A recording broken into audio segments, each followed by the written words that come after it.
Emergency extraction operations. In the unpredictable theaters of modern warfare and geopolitical collapse, there are moments when everything falls apart, when safe zones become battlegrounds, governments disintegrate overnight, and critical personnel are trapped behind enemy lines. In those moments, when conventional forces can't respond fast enough and diplomatic solutions fail, a different kind of team gets the call. Blackwater was one of them. Silent, rapid, and lethal if needed, they were tasked with one of the most sensitive and dangerous missions in the private military world: emergency extraction. These weren't planned evacuations with armored convoys and military escorts. These were improvised, high-risk operations often triggered by a sudden coup, a surprise insurgent advance, or an intelligence tip that a facility was about to be overrun. The targets were diplomats, CIA officers, foreign agents, journalists, engineers, and in some cases, defectors, or high-value assets, whose survival was crucial to ongoing operations. Blackwater's extraction missions were ghost ops, deniable, unrecorded, and sometimes outside legal jurisdiction. In Iraq and Afghanistan, they had already proven capable of pulling personnel from ambushed convoys and collapsing bases. But in places like Libya during its civil war, or South Sudan when tribal fighting spiraled into urban bloodshed, their skills were called upon to evacuate people who had no other way out. In one rumored operation, Blackwater contractors extracted a U.S. intelligence asset from a crumbling safe house in eastern Libya as militias closed in.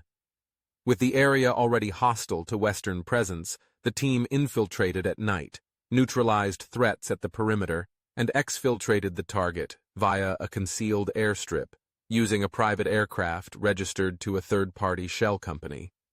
The mission was never acknowledged, but the asset resurfaced weeks later in Europe, alive and debriefed. Blackwater's advantage wasn't just firepower, it was speed, discretion, and adaptability. They could move without red tape, charter flights on a moment's notice, bribe their way through checkpoints, or switch identities if needed. Their operatives had backgrounds in special forces, intelligence, and diplomatic protection, giving them the tools to assess and act in rapidly shifting environments. These missions also required deep intelligence. Before an extraction, operatives had to gather real-time data on local threat levels, insurgent activity, flight access, roadblocks, and potential safe zones.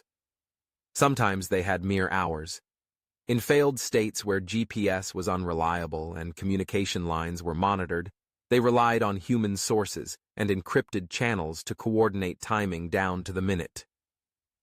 But not every extraction involved Americans.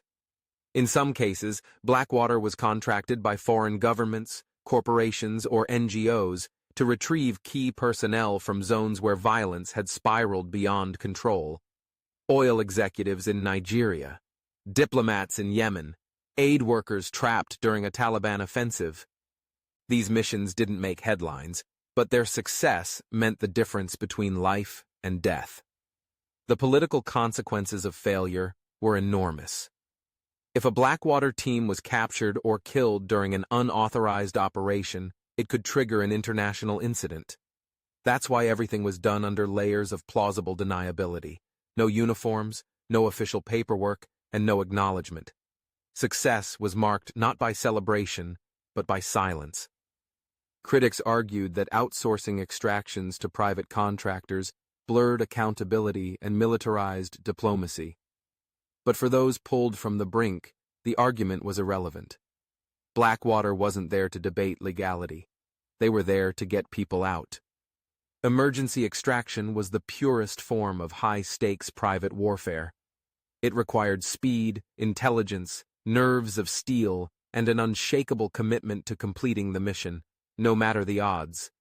And in the world's most dangerous corners, when governments stalled and bullets started flying, Blackwater was often the last hope, the invisible hand that reached into the fire and pulled people out before it was too late.